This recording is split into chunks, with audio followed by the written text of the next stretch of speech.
எல்லோருக்கும் வணக்கம். நிஃப்டி மட்டுமே இன்னைக்கு வெறித்தனமாக தடுக்க முடியாத ஒரு சக்தியாக 415 பாயிண்ட் பக்கம் ஏறி இருக்கா நண்பர்களே. ஆனால் எனக்கெல்லாம் போர்ட்ஃபோலியோ பெருசாக ஏறல. உங்களுக்கும் யாருக்காவது என்னடா நிஃப்டி மட்டும் ஏறி இருக்கா, போர்ட்ஃபோலியோவில் ஒன்றுமே காணுமே அப்படின்ற மாதிரி இருந்தால் கமெண்ட்டில் பதிவிடுங்க. நாட்டு நடப்பு என்ன அப்படின்றத பற்றி தெரிஞ்சுக்கலாம் நண்பர்களே. இந்த சமயத்தில் மிக முக்கியமான தகவல், நல்ல வேளை நாளைக்கு நம்மளுடைய மார்க்கெட்டுக்கு லீவ் விட்டு போயிட்டாங்க. என்ன அப்படின்னு கேளுங்க. மாபெரும் கம்பெனி இன்ஃபோசிஸ் அவனுடைய மிகப்பெரிய ரிசல்ட் என்பது வெளியிட்டிருக்கான். ஸ்டாக் மார்க்கெட்டினுடைய உலகமே இதை ஆவலோட எதிர்பார்த்துக்கிட்டு இருந்தது. ஸோ போன குவார்ட்டரை விடவும் இந்த தடவை சீக்வன்ஸில் இம்ப்ரூவ் பண்ணியிருந்தாலும் இயர் ஆன் இயரோட கம்பேர் பண்ணல அவனுடைய லாபம் என்பது குறைவாக தான் இருக்குது. அது மட்டும் இல்லை, மிகப்பெரிய ஒரு தகவல் பாருங்கள். இன்ஃபோசிஸ்னுடைய போர்ட் மீட்டிங்கில் என்ன தகவல் வெளியாயிருக்கு அப்படின்னு பார்த்தீங்கன்னா, அவங்களுடைய கைடன்ஸ், வரக்கூடிய கைடன்ஸ் எதிர்காலத்தில் 0 to 3% தான் growth இருக்குமோ அப்படின்ற மாதிரி பார்க்குறாங்க. இதுக்கு முன்னாடியெல்லாம் 3.25 to 4.5% growth இருக்கும் அப்படின்னு சொல்லிட்டு இருந்தவங்க டக்குன்னு 0 to 3 அப்படின்ற மாதிரி கொண்டு வந்துட்டாங்க. ஆத்தா மாரியாத்தா, இருக்கிறதுலே ஒரு நல்ல நிகழ்வு என்ன அப்படின்னு பார்த்தீங்கன்னா, நாளைக்கு மார்க்கெட் லீவ், நம்ம எல்லாரும் ஜாலியாக இருக்கக்கூடிய நாள். ஏன்னா பொதுவாக மேலோட்டமாக பார்க்கறதுக்கு மார்க்கெட் கண்டிப்பாக இவனை பாராட்டாது. ஏற்கனவே விப்ரோவை 5% கீழே இறக்கிட்டுருச்சு. இந்த மாதிரி தான் அவங்களுடைய மேனேஜ்மெண்ட் கைடன்ஸ் கம்மியாக கொடுத்தங்காட்டி தான் இன்றைக்கி விப்ரோவை 5% இறங்கியிருக்குன்னா, அப்போ இன்ஃபோசிஸ் எல்லாம் போட்டு 10% பொழந்து விட்டுருவாங்களோ அப்படின்ற மாதிரி பயந்துட்டு இருந்திருக்கணும் நாளைக்கு தான் மார்க்கெட் மட்டும் இருந்திருந்தா. நல்ல வேளை நாளைக்கு மார்க்கெட் லீவு அப்படின்னு தான் நிறைய பேர் நினைக்கிறாங்க. நண்பர்களே, புல்லட்டு தான், அவனை அசைக்கவே முடியாது அப்படின்ற மாதிரி இப்போ ஒரு தகவல் வந்திருக்கு. ராயல் என்ஃபீல்டு என்ன அனௌன்ஸ்மெண்ட் பண்ணியிருக்காங்கன்னா, நேபாளில் அவங்களுடைய நியூ கிளாசிக் 350 லான்ச் பண்ணுறாங்க அப்படின்ற ஒரு தகவல் வந்திருக்கு. இந்த சமயத்தில் எப்பேற்பட்ட ஒரு தகவல் பாருங்க, இப்படி உலகத்திலேயே நடக்கல. அதாவது இந்த எய்ச்சர் மோட்டர்னுடைய ஷேரினுடைய விலை இவன் ஆட்டோ செக்டரில் தான் இருக்கான். ஆனால் அவன் வருடத்தின் உச்சத்தில் இருக்கான். ஆனால் மற்ற ஆட்டோ பங்குகள்லாம் வருடத்தினுடைய வீழ்ச்சியில் 52 வீக் லோனில் படுத்து கிடக்கிறானுங்க. பட் இந்த எய்ச்சர் மோட்டர் எனக்கு அவங்களுக்கு சம்மந்தமே இல்லை, அவங்கள ஒரு ஓரமாக போக சொல்லுங்கள், நான் ஒரு ஓரமாக போகிறேன் அப்படின்ற மாதிரி எல்லாத்த விடவும் அதிகமாக 52 வீக் ஹையில் வந்திருக்கான்னா இந்த எய்ச்சர் மோட்டர் சாதாரண விஷயமே கிடையாது. இருந்தாலும் பொதுவாக இது வரைக்கும் ஸ்டாக் மார்க்கெட்டினுடைய தத்துவம் என்னென்னா, இப்படி ஒரு பங்கு மேல் நோக்கி ஏறிக்கிட்டே இருக்குன்னா அதனுடைய ப்ராஃபிட் ஏர்னிங்ஸ் ஒவ்வொரு குவார்ட்டர்லையும் எடுத்து பார்க்கும்பொழுது அதுவும் இப்படி ஏறிக்கிட்டே இருக்கும் அப்படின்றதா ஒரு சித்தாந்தமாக ஒரு கான்செப்டாக இருக்குது. ஆனால் இவனுடைய குவார்ட்டர் எடுத்து பார்க்கும்பொழுது இவனுடைய லாபம் என்பது 2023 இப்படி படுகடையாக ஃப்ளாட்டாக தான் இருக்குது. இருந்தாலும் இதனுடைய ஸ்டாக் ப்ரைஸை தொடர்ந்து மேல் நோக்கி மேலே தான் ஏற்றி வச்சுருக்காங்க. வாட் அ மெடிக்கல் மிராக்கிள் அப்படின்ற மாதிரி தான் இருக்குது. நண்பர்களே, ஸ்டாக் மார்க்கெட்டில் மட்டும் ஒரே ஸ்டாக்கில் நீங்கள் போய் மாட்டிக்கிட்டிங்கன்னா உங்களை யார் நினச்சாலும் காப்பாற்ற முடியாது. இந்த ஜென்சால் இன்ஜினியரிங் அப்படின்ற பங்கு மறுபடியும் இன்னைக்கு 5% கீழ் நோக்கி இறங்கியிருக்கான். எங்கிருந்து இறங்கினான்னு நினைக்கிறீங்க? 1000 ரூபாய் ரேஞ்சிலிருந்து இப்போ வெறும் 118 ரூபாய்ன்னு இருக்கான்.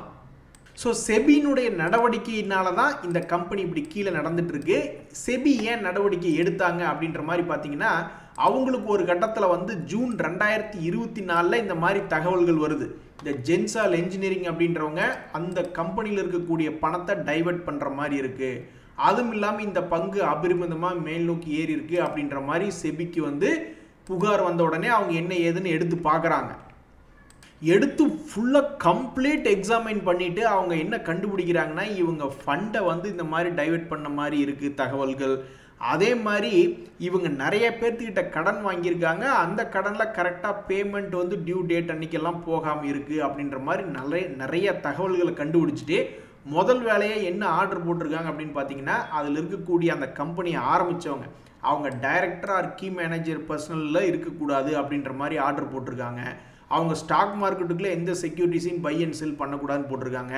அதுபோக செபி தனியாக ஒரு ஆடிட்டரை போட்டு அவங்களுடைய புக்ஸ் ஆஃப் அக்கௌண்ட்ஸை செக் பண்ணுற மாதிரி போட்டிருக்கு. நிறைய நடவடிக்கைகள் எடுத்திருக்காங்க. எக்ஸ்சேஞ்சுகளுமே என்ன கேட்டிருக்காங்கன்னா, இந்த மாதிரி ஜென்சால் இன்ஜினியரிங் ஏன் கிராஷ் ஆயிருக்கு அப்படின்னு இப்போ பத்திரிகையில் வந்திருக்கே, அது உண்மையான்னு கேட்டிருக்காங்க.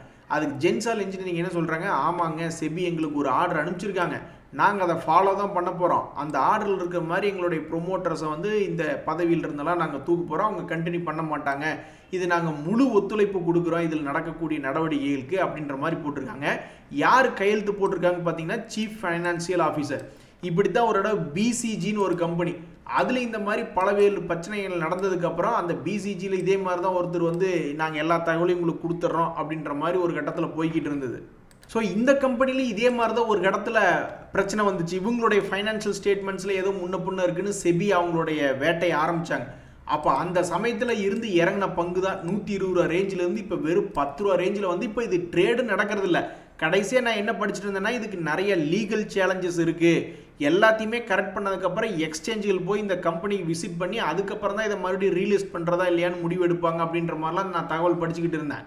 ஸோ என்றைக்குமே ஏதாவது மேக்லான் கம்பெனியில் நீங்கள் போய் மாற்றுறது மிகப்பெரிய ஆபத்து. ரெண்டாவது மிகப்பெரிய ஆபத்து, அந்த மாதிரி ஒரே கம்பெனியில் மொத்த முதலீடு இருந்தால் அவ்வளோதான், தலையில் துண்டு தான் என்பது இந்த ஜென்சால் இன்ஜினியரிங் அப்படின்ற கம்பெனியை வச்சுக்கிட்டு ஒரு எடுத்துக்காட்டாக பார்த்துக்க முடியும் நம்மளால். அதுலேயும் பாருங்கள், உங்களுடைய நிலைமையை உங்கள் நேரம் கெட்ட நேரமாக இருந்ததுன்னு வச்சிங்களேன், 6000 ஷேர் இருக்குது, அதில் இந்த மாதிரி 1-2 ஷேர் தான் இந்த மாதிரி வேலை காட்டுறானு பிசிஜி, ஜென்சால் இன்ஜினியரிங் போன்ற கம்பெனி. உங்கள் கெட்ட நேரம் கரெக்டாக நீங்கள் அதில் போய் காலை வச்சுருந்தீங்கன்னா என்ன ஆகுறது, மற்ற மணிமணியாக தங்கமாக இருக்கக்கூடிய பங்குகளை விட்டுட்டு சீ அப்படின்னு இந்த மாதிரி ஜென்சால் இன்ஜினியரிங்கோட போயிருந்தீங்கன்னாக்கா சிக்கல் தான். இதிலெல்லாம் நீங்கள் எப்போ இதுலேருந்து தப்பிச்சுக்கலான்னு பார்த்தீங்கன்னாக்கா, இந்த பிசிஜி ஆகட்டும் ஜென்சால் இன்ஜினியரிங் ஆகட்டும், அவங்களுக்கு செபியில் வந்து இந்த மாதிரி ஒரு பிரச்சனை வருது அப்படின்ற தகவல் உங்களுக்கு தெரிஞ்ச உடனே எதாக இருந்தாலும் மூட்டையை கட்டிட்டு வெளியே போயிடுவோம், அப்புறம் பார்த்துக்கலாம் அப்படின்ற மாதிரி போயிருந்தால் மட்டுமே இது போன்ற கம்பெனியிலேருந்து தப்பிச்சிருக்க முடியும். ஆனால் கடவுளை, ஏதாவது ஒன்றாவது உருப்படியான செய்திகள் வருதுங்களா நண்பர்களே? இப்போ ஒரு தகவல் என்ன பார்த்தேன் அப்படின்னு பார்த்தோம்னாக்கா, அமெரிக்காவில் இந்த என்விடியா அப்படின்றவங்க வந்து சிப்ஸு ப்ரொடியூஸ் பண்ணி அனுப்பிச்சிட்டு இருக்காங்க சைனீஸ்க்குன்னு வச்சிங்களேன். இப்போ சைனாக்காரர் ரேர் எர்த் மெட்டல்ஸ் நாங்கள் உங்களுக்கு தரமாட்டோம் அப்படின்னு தடை போடும்பொழுது அமெரிக்கா என்ன யோசிக்கிறாங்கன்னா, அவன் தான் வீம்பு காட்டுவானா, நானும் வீம்பு காட்டுறேன் பாரியா அப்படின்ட்டு முக்கியமான இந்த சிப்ஸ் தயாரித்து கொடுக்குறதெல்லாம் கம்மி பண்ணுறதுக்கு பார்க்குறாங்க சைனாக்கு. அந்த வகையில் ஒரு ஆடிட் ஒன்று பண்ணி பார்த்தோம்னாக்கா, இந்த சைனாவினுடைய டீப் சீக் அப்படின்ற அந்த ஆர்டிஃபிஷியல் இன்டெலிஜென்ஸ் வந்தபோது தான் மிகப்பெரிய டெக் கம்பெனிஸ் எல்லாம் பல்வேறு அமௌண்ட்டுகள் லாஸ் பண்ணாங்க. அப்போ இந்த என்விடியா சப்ளை பண்ணியிருக்கு இந்த சிப்ஸை டீப் சீக்கு அப்படின்ற மாதிரி ஏதோ ஒரு தகவல் போய்கிட்டு இருக்குது. அதே மாதிரி ஏற்கனவே ஏஸ்மை ட்ரிப் அப்படின்ற பங்கு வந்து ஆல்ரெடி 52 வீக் லோவில் இருக்கக்கூடிய ஒரு பங்கு தான். Q4 ரிசல்ட் எப்படி கொடுப்பா அப்படின்னு நிறைய பேர் பார்த்துட்டு இருந்த நேரத்தில் இந்த மாதிரி அமலாக்கத்துறை போய் அந்த கம்பெனியில் சில இடங்களில் தேடுதல் வேட்டை நடத்தியிருக்காங்க.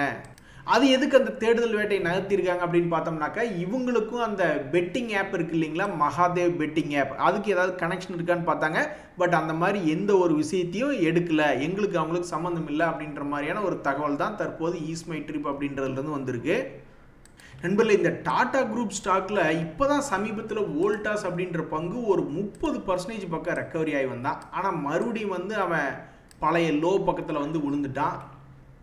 இப்படி திருமண பக்கமெல்லாம் நிறைய பங்குகள், நிறைய கெட்ட தகவல்கள் அப்படின்ற மாதிரி வந்துட்டு இருக்க நேரத்தில் மனசுக்கு ஊக்கம் தர்ற மாதிரி ஒரு தகவல் அப்படின்றது ஒன்று இருக்குது. ஒரு உதாரணத்துக்கு, இந்த 2025 மட்டும், இந்த 2025 ஆரம்பிச்சிலிருந்து பார்த்தீங்கன்னா அல்கைல் அமைன்ஸ்னு ஒரு பங்கு, அவன் பாருங்க எத்தனை முறை முயற்சி பண்ணியிருக்கான் பாருங்க மேலே போகிறதுக்கு. ஒவ்வொரு முறையும் அவனை கொட்டி கீழே தான் அனுப்பிச்சுட்ருக்கு மார்க்கெட். இந்த முறையும் அதே மாதிரி மறுபடியும் முயற்சி பண்ணுறான். எத்தனை முறை முயற்சி பண்ணுறான் பாருங்க. இனி அவன் என்னன்னா அப்படின்றது இனி 2-3 மாதம் கழித்து எடுத்து பார்த்தா தான் தெரியும்.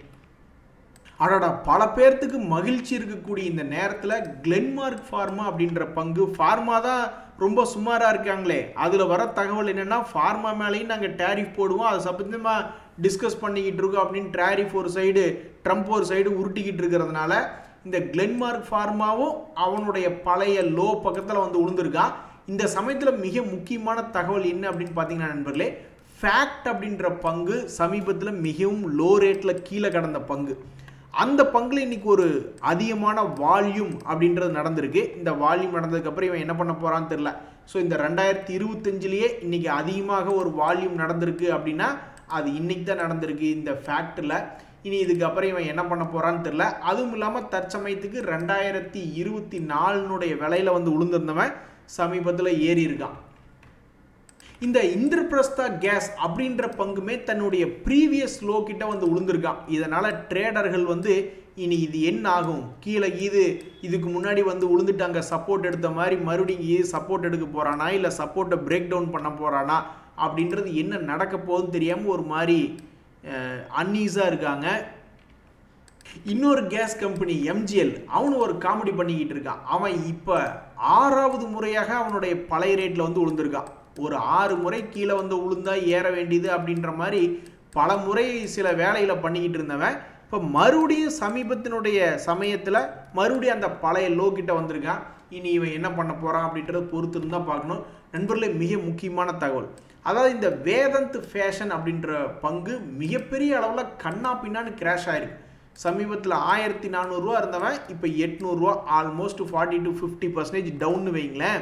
பட் இவனுடைய Q3 ரிசல்ட் எப்படி வந்திருந்தது அப்படின்னு பார்த்தீங்கன்னாக்கா 158 கோடி லாபம்னு அவனுடைய லாபத்தையும் இன்க்ரீஸ் பண்ணி காமிச்சிருக்கான். அவனுடைய சேல்ஸும் 511 கோடின்னு காமிச்சிருக்கான்.